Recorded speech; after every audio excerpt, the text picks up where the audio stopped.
ഇപ്പോൾ കുറച്ച് ദിവസമായിട്ട് ഫേസ്ബുക്കിലടക്കം കറങ്ങിക്കൊണ്ടിരിക്കുന്ന ഒരു ട്രോൾ മീം ആണ് ഈ തന്നിരിക്കുന്നത്. രണ്ട് കാൽക്കുലേറ്ററുകളിൽ ഒരേപോലെയുള്ള രണ്ട് സംഖ്യകൾ ചെയ്തപ്പോൾ രണ്ട് ഉത്തരം കിട്ടി. എന്നാലും എന്തുകൊണ്ടായിരിക്കും ഇങ്ങനെ എന്ന് പറഞ്ഞുകൊണ്ടൊരു ട്രോൾ മീം. നമുക്കിതെങ്ങനെയാണെന്ന് കണ്ടുപിടിക്കാം. ആദ്യത്തെ കാൽക്കുലേറ്ററിൽ 130 + 100 × 5 = 630 എന്നും രണ്ടാമത്തെ കാൽക്കുലേറ്ററിൽ 100 + 130 × 5 = 750 എന്നും കിട്ടി.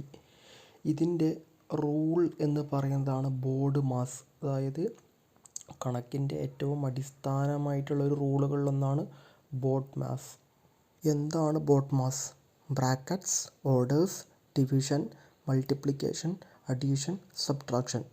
ഇതിൻ പ്രകാരം തന്നിരിക്കുന്ന ക്രിയയിൽ ഏതൊക്കെ ക്രിയയാണ് ആദ്യം ചെയ്യേണ്ടത് എന്നതിൻ്റെ ഓർഡറാണ് ബോഡ് മാസ്. അതായത് ഇപ്പോൾ ബ്രാക്കറ്റ്സ് ഉണ്ടെങ്കിൽ ബ്രാക്കറ്റാണ് ആദ്യം നമ്മൾ ചെയ്യേണ്ടത്. അതുപോലെ ഓർഡർ സ്ക്വയറുകളൊക്കെ വന്നിട്ടുണ്ടെങ്കിൽ അതാണ് രണ്ടാമത് ചെയ്യേണ്ടത്. പിന്നെ ഡിവിഷൻ, പിന്നെ മൾട്ടിപ്ലിക്കേഷൻ, പിന്നെ അഡീഷൻ, പിന്നെ സബ്ട്രാക്ഷൻ എന്നിങ്ങനെയാണ് ഇതിൻ്റെ രീതി.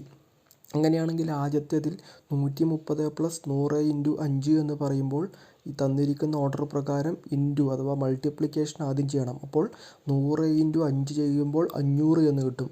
500നോടാണ് 130 കൂട്ടേണ്ടത്. അപ്പോൾ 630 എന്ന് ലഭിക്കും. അതേപോലെ രണ്ടാമത്തെ കണക്കിൽ 100 + 130 × 5 എന്ന് വരുമ്പോൾ 130 × 5 അതാണ് ആദ്യം ചെയ്യേണ്ടത്.